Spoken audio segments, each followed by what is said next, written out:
আজকে আমি পঞ্চম শ্রেণী গণিত আমাদের আজকে আলোচ্য বিষয় গুণ ও ভাগ। অর্থাৎ আমরা আজকে গুণ ও ভাগ নিয়ে কাজ করব। চলো তাহলে শুরু করা যাক। প্রথমে আমরা গুণের বেলায় দেখি। গুণ অর্থ তোমরা নিশ্চয়ই জানো। গুণ মানে হচ্ছে পুনরায় পুনরায় কী করা? যোগ করা। তাহলে সেক্ষেত্রে আমরা যেমন 2 এর সাথে 2 যোগ করলে আমরা পাই 4, বা আমরা যদি 3টা 2 যোগ করি তখন হয় হচ্ছে 6। অর্থাৎ এটাকে আমরা পরপর এটাকে না বলে বলতেছি 2 গুণ 2, এটাকে বলতেছি 2 গুণ 3। অর্থাৎ যখন আমরা 2 এর নামাতায় পড়ি 2 গুণ 3 এর অর্থ হচ্ছে 3 বার 2 যোগ করা। অর্থাৎ এইভাবে যদি আমি 2টা 3টা এইভাবে যদি 100টা 2 হয়, অর্থাৎ আমি যদি এইভাবে লিখি 2 গুণ 100, তাহলে আমার 100টা 2 লিখে যোগ করা আছে। আমার এই যে সহজে গুণ করা কিন্তু অনেক বেটার। এই জন্য আমরা বারবার যোগ না করে সহজে গুণ করে ফেলি। এই জন্য বলা হচ্ছে গুণ অর্থ হচ্ছে পুনরায় পুনরায় যোগ যোগ করা। তো একইভাবে ভাগের বেলায় আমরা বলতে পারি হচ্ছে পুনরায় পুনরায় বিয়োগ করা। আচ্ছা, তাহলে আমাদের সহজেই গুণ ভাগ করার জন্য আমাদের কিছু সূত্র আছে, আমরা সূত্রগুলো জেনে নিই। প্রথমে আমরা গুণের ক্ষেত্রে লিখব। তাহলে আমরা সূত্রগুলো লিখি। প্রথমে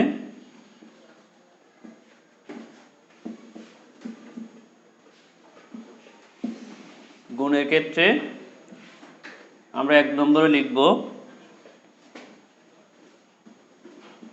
গুণ্য সমান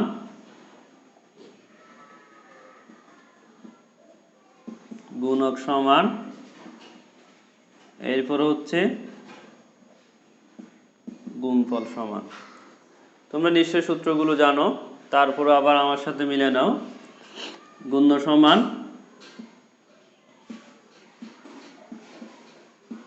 গুণফল ভাগ গুণক, আর গুণক সমান হচ্ছে গুণফল ভাগ গুণ্য। এরপরে গুণফল সমান হচ্ছে গুণ্য গুণ গুণক। ওকে, যেমন আমরা যদি একটা গুণ দেখি, ধরো আমি লিখলাম হচ্ছে 3 গুণ 2 সমান 6। তাহলে এখানে আমরা কোনটাকে গুণ্য, কোনটাকে গুণক, কোনটাকে গুণফল বলবো? যে সংখ্যাকে গুণ করা হয় তার নাম হচ্ছে গুণ্য। যে সংখ্যাকে গুণ করা হয়, যদি আমাদের সংখ্যা লিখতে হয়, তোমাদের ছোট প্রশ্ন আছে, সংক্ষিপ্ত প্রশ্ন, সেক্ষেত্রে আমরা বলবো কি? যে সংখ্যাকে গুণ করা হয় তার নাম হচ্ছে গুণ্য। যে সংখ্যা দ্বারা গুণ করা হয় তাকে আমরা বলবো গুণক। গুণ্যকে গুণক দ্বারা গুণ করে যা পাওয়া যায় সেটাকে আমরা বলতেছি গুণফল। সিম্পল। আবার বলতেছি, যে সংখ্যাকে গুণ করা হয় সেটা হচ্ছে গুণ্য। যেমন আমি এখানে 3কে গুণ করতেছি। যে সংখ্যা দ্বারা গুণ করা হয় তাকে আমরা বলতেছি গুণক। গুণ্যকে গুণক দ্বারা গুণ করে যা পাওয়া যায় তার নাম হচ্ছে গুণফল। ওকে, আমরা সূত্রগুলো দেখলাম। এখন আমরা গুণের ক্ষেত্রে একটা সমস্যা দেখব। তোমরা একটু তাড়াতাড়ি নোট করতে পারো। এখন আমরা বইয়ের থেকে একটা খালিঘর, যেমন যেগুলো শূন্যস্থানের খালিঘর অনেকেই ভয় পায়, সেক্ষেত্রে আমরা কৌশলটা দেখব কিভাবে শূন্যস্থানের খালিঘরগুলো পূরণ করা হয়। যেমন আমরা একটা লিখতেছি হচ্ছে, ধরো আমরা এখন যেটা করতেছি সেটা হচ্ছে খালিঘর পূরণ করো।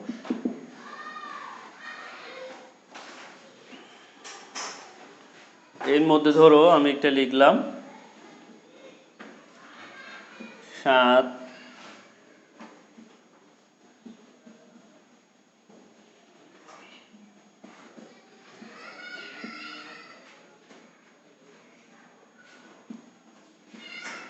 আমি লেখার সময় ডান দিক থেকে লিখবো যাতে করে একটার লাইনগুলো সোজা থাকে।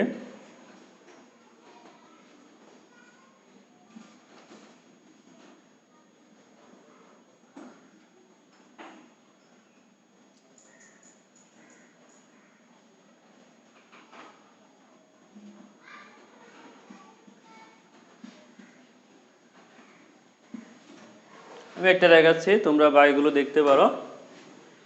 এর মধ্যে একটা খেয়াল করো যে আমাদের এখানে এটা হচ্ছে কি গুণ্য, এটা গুণক, আর এখানে আমাদের গুণফল বের করতে হবে। মাঝখানেরগুলো কি, যেমন আমি এই গুণ্যকে যখন 3 দিয়ে গুণ করব তখন আমার হচ্ছে প্রথম লাইন, যখন আমি 6 দিয়ে গুণ করব তখন হচ্ছে পরের লাইন, অর্থাৎ স্টেপ বাই স্টেপ। কারণ আমরা গুণ করার সময় কোন তার থেকে করি, ডান দিক থেকেই গুণটা করি। এখন আমাদের গুণ করার ক্ষেত্রে কিছু টেকনিক অবলম্বন করতে হবে, অর্থাৎ এখানে নামাতায় কিন্তু আমাকে স্মরণ রাখতে হবে। যেমন এখানে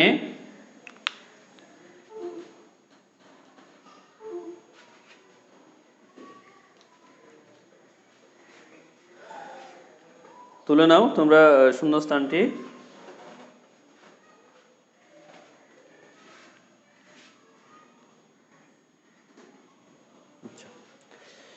তাহলে আমরা দেখি যে এই জায়গায়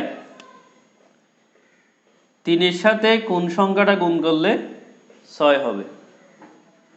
আমরা 3-এর নামাতে দেখি, 3 একে 3, 3 দ্বিগুণে 6। তাহলে আমরা 3-এর বেলায় দেখতেছি 2-এর সাথে গুণ করলে 6 হয়, কারণ একটা খালি ঘরে শুধু একটা অঙ্ক বসা যাবে, দুইটা বসানো যাবে না।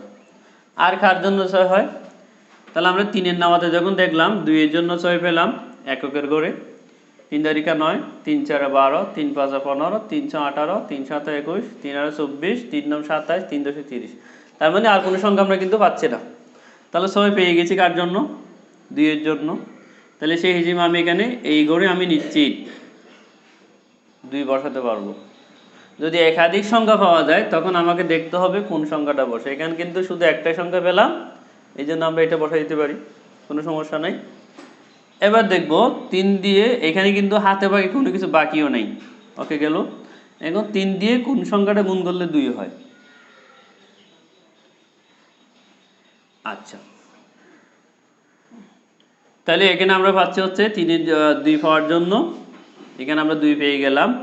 এখন 3 দিয়ে কোন সংখ্যাটা গুণ করলে 6 পাওয়া যায়, 2 পাওয়া যায়, 6 না 2 পাওয়া যায়। সেটা আমরা যদি দেখি যে, তাহলে আবার যদি দেখো 3 একে 3, 3 দ্বিগুণে 6, 3 তারিখা 9, 3 4 12। তাহলে আমি যদি এখানে একটা খালি ঘরে 4 হয় তাহলে আমি কত পাবো, 12-এর 2 পাবো। আর কোনো সংখ্যা আছে কিনা, আমরা 3-এর নামাতা থেকে আর কোনো সংখ্যা নাই যে এখানে 3-এর নামাতা করলে কত পাওয়া যায়, 4 পাওয়া যায়। তো সেক্ষেত্রে আমরা 2 পাওয়ার জন্য এখানে কি বসাইতে পারি, 4, 3 4 12-এর 2, হাতে বাকি কত আছে, 1 আছে। 12 থেকে আমি কত লিখলাম, 2 লিখলাম, হাতে কত বাকি আছে, আরো 1 বাকি আছে। এবার এখানে 7 তো দেওয়াই আছে, 3 7 21, 21 আর 1 কত 22। তাহলে এই যে 2 অঙ্ক লাগবে, এই জন্য 2টা ঘর খালি আছে। প্রথম লাইন পেয়ে গেছি, উপরটাও পেয়ে গেছি। এখন এগুলো নিয়ে মাথা ব্যথা করার দরকার নাই, কারণ আমার এই সংখ্যা আছে গুণ করে করে বসাইতে পারবো। যেমন এক লাইন নিচে গেলে এখানে যদি একটা কালীঘর থাকতো তাহলে আমরা কি দিতাম বলতো, শূন্য দিতাম, কারণ একদম যত দাম নিচে যাবো ততটা শূন্য। ঠিক আছে,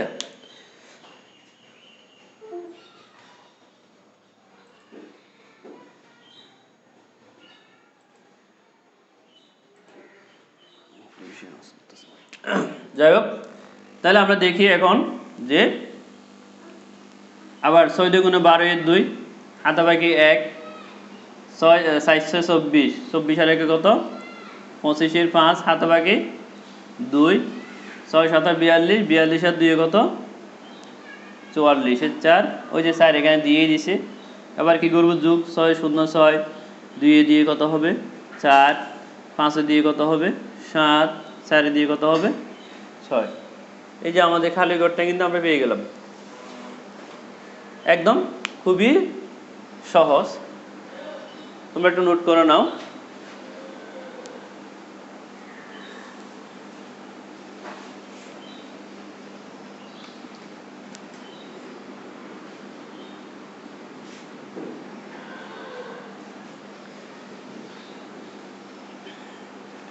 আশা করি বুঝতে পেরেছো। তাহলে তোমরা আরও করে ফেলতে পারো এইভাবেই, খুবই ইজিভাবে আরও অনেকগুলো শূন্যস্থান পূরণ করতে পারো। এখন আমরা ভাগের ক্ষেত্রে কিছু কাজ দেখি।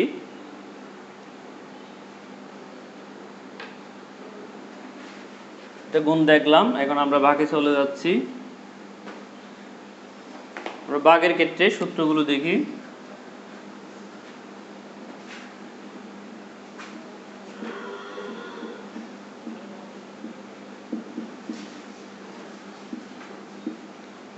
ভাগের ক্ষেত্রে আমাদের দুই ধরনের সূত্র পড়তে হবে।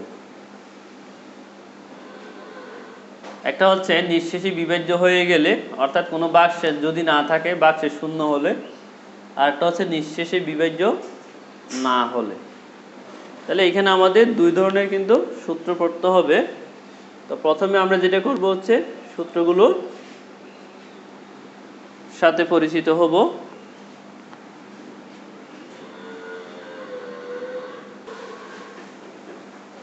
তাইলে আমরা সূত্রগুলো এখন জানব। প্রথম ক্ষেত্রে আমরা দেখব হচ্ছে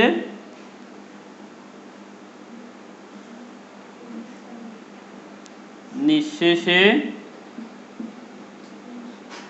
বিভাজ্য হলে। নিঃশেষে বিভাজ্য মানে কি? ধরো আমি এখানে লিখলাম 3 দিয়ে আমি 15কে ভাগ করব। তাহলে এখানে যাচ্ছে 3 5 15, আর কোনো ভাগশেষ অবশিষ্ট নাই। এখানে আমরা কিন্তু ক্রস চিহ্ন দিব না, শূন্য দিব। আচ্ছা, তাহলে এক্ষেত্রে ভাগের বেলায় আমরা কি জানি, যে সংখ্যা দিয়ে ভাগ করা হয় তার নাম হচ্ছে কি ভাজক, আর যে সংখ্যাকে ভাগ করা হয় তার নাম হচ্ছে ভাজ্য। আর ভাগ করে যা পাওয়া হয় সেটাকে আমরা বলতেছি ভাগফল।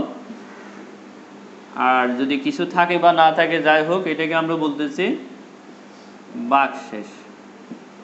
তাহলে এই ক্ষেত্রে নিঃশেষী বিভাজ্যের অর্থ হচ্ছে ভাগশেষ 0 হলে, অর্থাৎ ভাগশেষ যখন শূন্য হবে, ভাগশেষ যদি আর কোনো কিছু অবশিষ্ট না থাকে, তখন সেটাকে আমরা বলতেছি নিঃশেষী বিভাজ্য হলে।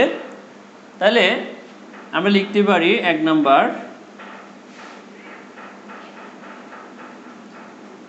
ভাজ্য সমান ভাজক সমান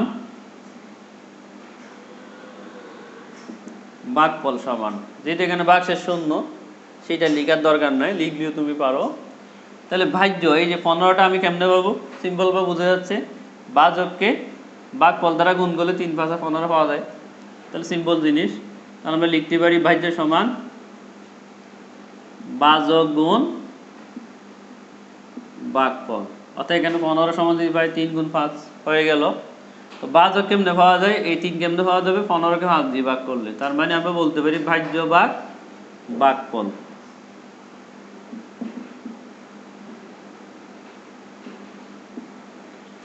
একইভাবে আমরা যদি ভাগফল পাই, তাহলে আমরা এই যে 5 পেতে গেলে 15কে 3 দিয়ে ভাগ করতে হবে। তার মানে লিখতে পারি ভাজ্য ভাগ ভাজক।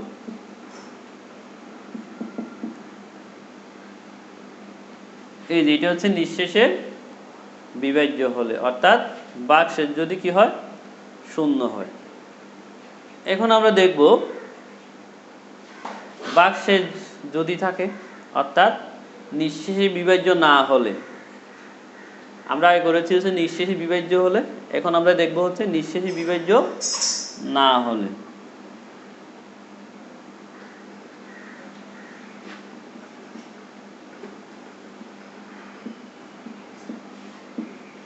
তাহলে আমরা 4টা সূত্র লিখতে পারি, যেহেতু এখানে ভাগশেষ থাকবে। ওকে,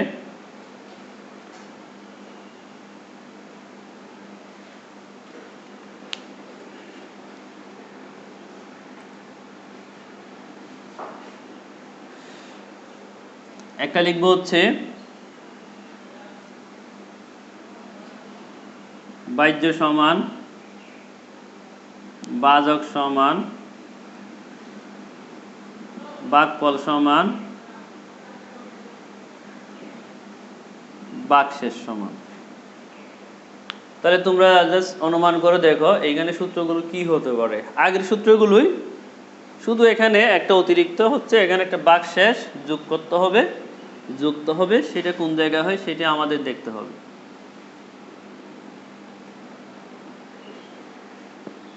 নিশ্চয়ই তোমরা অনুমান করে ফেলেছ।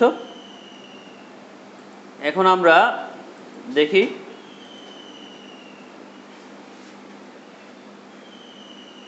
তোমাদের অনুমানের সাথে আমার সাথে মিলাও। দেখো, ধরো এই বাহ্যটা যদি 16 হতো, তাহলে এখানে হতো 5 বার গেলে আর ভাগশেষ কত? 1। আমরা এই পাশে একটা আমি উদাহরণ সহ দেখাচ্ছি তোমাদের, এটার সাথে জাস্ট আমরা একটু মিলাই নিই। তাহলে আশা করি সূত্রগুলো যদি ভুলেও যাও, খুব ইজিতেই তোমরা সূত্রগুলো ক্যাচ করে ফেলতে পারো।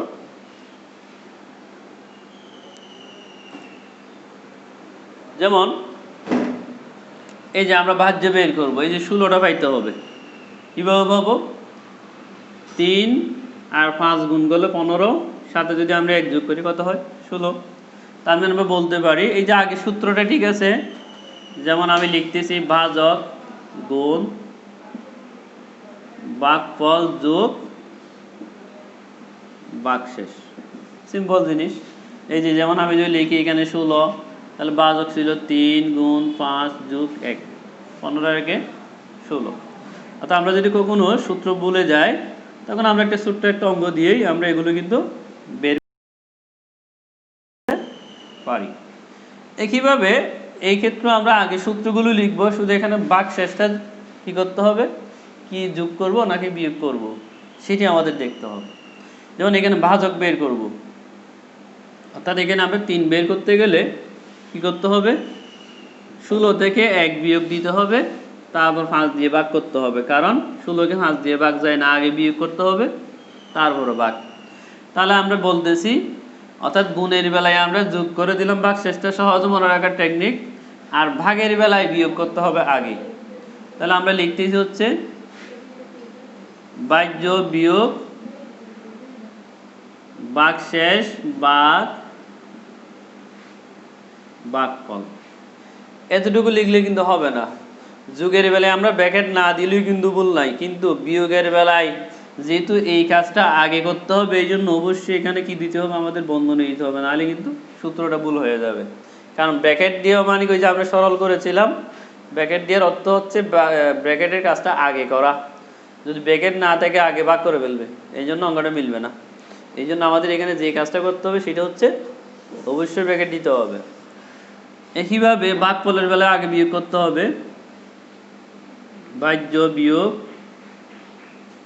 ভাজক ভাগ, না এখানে হবে ভাগশেষ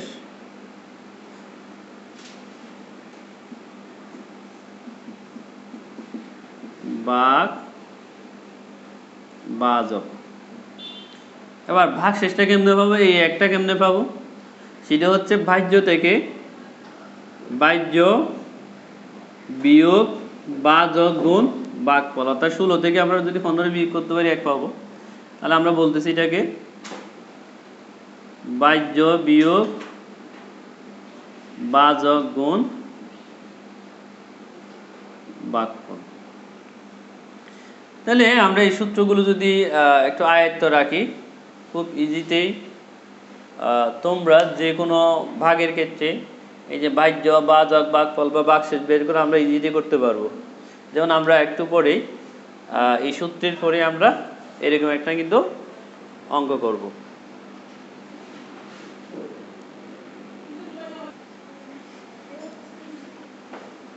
এখন আমরা সূত্রগুলো জানলাম, এখন সূত্রের ব্যবহার দেখব। এই সূত্র নিয়ে দেখি কয়েকটা অঙ্ক করব। বিশেষ করে আমরা বইয়ের অঙ্ক দুইটা দেখি ভাগের ক্ষেত্রে। একটা হচ্ছে, আমি প্রশ্নটা লিখতেছি, ভাজক ৭৮ ভাগফল ২৫।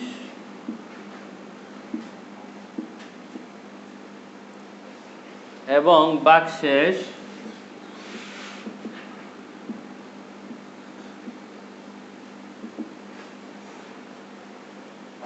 ভাজকের ১/৩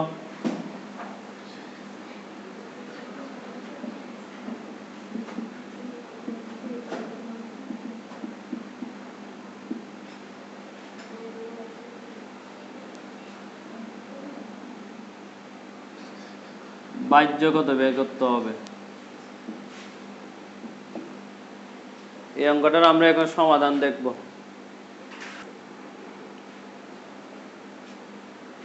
তাহলে আমরা এখন একটা অঙ্ক দেখি, যেটা হচ্ছে ভাজক দেওয়া আছে, ভাগফল দেওয়া আছে, আর ভাগশেষ তো সরাসরি দেয় না, একটু শর্ত দিয়ে দিছে। বলছে কি ভাগশেষ কত হবে, ভাজকের ১/৩। ১/৩ মানে নিশ্চয়ই বুঝি 3/1 3 যেমন এটাকে আমরা বলতেছি 1/2 বা অর্ধেক, 2/1 তারপর এটাকে আমরা বলতেছি 1/3।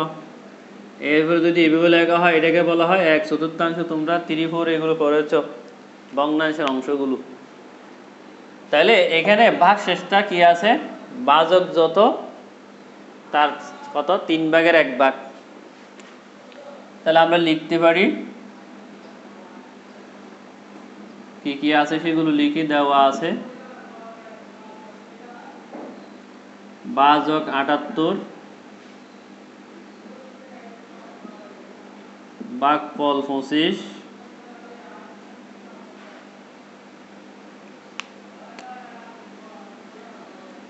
এবং কি সমান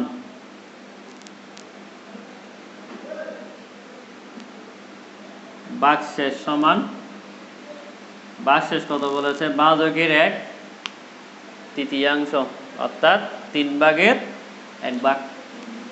তাহলে ভাগশেষ, তাহলে কি লিখতে পারি, ভাজকের কি বলেছে, এই যে লাইনটা খেয়াল করি, ভাজকের 1/3। তার মানে ভাজক যত হবে তাকে কয় ভাগ, 3 ভাগ করে যত পাবো সেটা হচ্ছে আমার কি ভাগশেষ। তার মানে ভাজকের 1/3, ভাজক যত তার 3/1। তাহলে তোমরা নিশ্চয় ভাগ আমরা জানি, 3 7-এর মধ্যে কয়বার যায়, 2 বার, 3 গুণ 6, হাতে বাকি 1 থাকে, কত 18, 3 6 18। অর্থাৎ তোমরা ভাগটা দেখতে পারো ৭৮, এখানে কয়বার যায়, 2 বার, 6 কয়বার যায়, 318। তার মানে কয় ভাগ, 26। ৭৮-এর 1/3 26। এখন আমরা বাহ্য বের করব। কি বের করব, তাহলে আমরা জানি ওই যে সূত্র, কোন সূত্র, 7টার মধ্যে কোনটা, যেহেতু ভাজক ভাগফল ভাগশেষ তিনটা আছে, তাহলে নিঃশেষে বিভাজ্য, ভাগশেষ আছে মানে কি নিঃশেষ বিভাজ্য না হলে কি লিখতে হবে, একটু আগে লিখেছিলাম বাহ্য সমান কি পাওয়া যাবে, ওই যে ভাজক গুণ ভাগফল যোগ ভাগশেষ।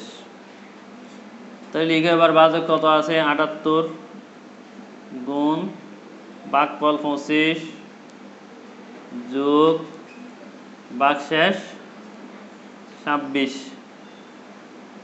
তাহলে গুণ করবা, গুণ করার পরে কি করতে হবে, যোগ করতে হবে। 25 আর ৭৮ গুণ করো, রাব করতে পারি,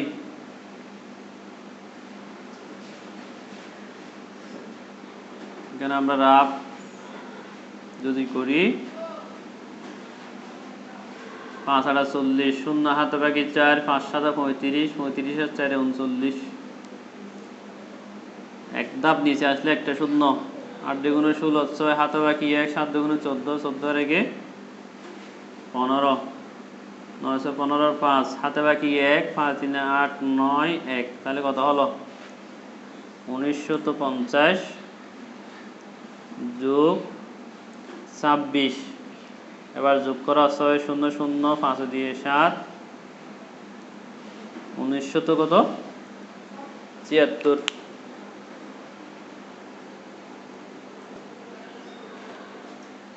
তাহলে এইভাবে আমরা সূত্র যদি জানা থাকে আমরা যে কোনো কাজ সহজেই খুব ইজিতেই করে ফেলতে পারবো। এটা আমি করলাম কারণ এখানে ভাগশেষটা সরাসরি দেওয়া ছিল না, এই জন্য একটি শর্ত ছিল, এই জন্য আমি এটা করে দেখালাম। তাহলে ভাগশেষ যদি থাকে নিঃশেষ বিভাজ্য না হলে সেই সূত্র আমরা লিখব, আর যদি ভাগশেষ না থাকে তার মানে নিঃশেষ বিভাজ্য না হলে সেটা আমরা, যদি নিঃশেষ বিভাজ্য হয় তখন আমরা সেটা লিখব। খুব ইজিতে করা যায়।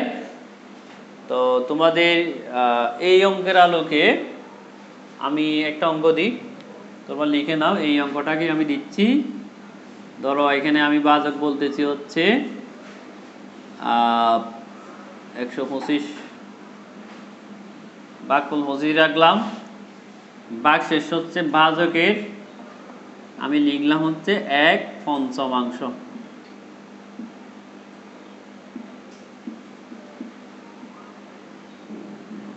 না অংশ, তালব্য লিখতে হবে অবশ্যই।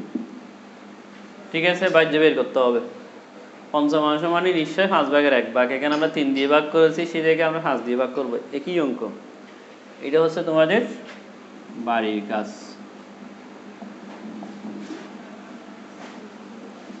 এবং সাথে সূত্রগুলো যদি না পারো তাহলে কিন্তু অঙ্ক পারা যাবে না। তো বাড়ির কাজটা নোট করো, তোমরা বাড়ির কাজটা নোট করে তোমাদের টিচার, বড় ভাই বোন। তাইলে আমরা আজকে কি কি জানলাম? আমরা আজকে গুণ ও ভাগ নিয়ে আলোচনা করেছি, গুণ নিয়ে একটা কাজ করেছি খালি করে, এবং গুণের সূত্রগুলো আলোচনা করেছি। ভাগের বেলায় সূত্র আলোচনা করেছি। ভাগের ক্ষেত্রে আমরা কি করেছি, একটা অঙ্ক করেছিলাম বই থেকে, সেই বইয়ের আলোকে আমরা আরেকটা অঙ্ক দিয়েছি। এটা তোমরা নোট করে নাও। এটা নোট করা হয়ে গেলে বাসায় করবা, এবং সম্ভব হলে টিচারদেরকে অথবা বাসায় অন্য কাউকে দেখাতে পারো। আজকে আমরা আর ক্লাস দীর্ঘায়িত করব না। আজকের আমাদের 5ম শ্রেণী গণিত ক্লাস এখানে সমাপ্তি। সবাই সুস্থ থাকবা, ভালো থাকবা।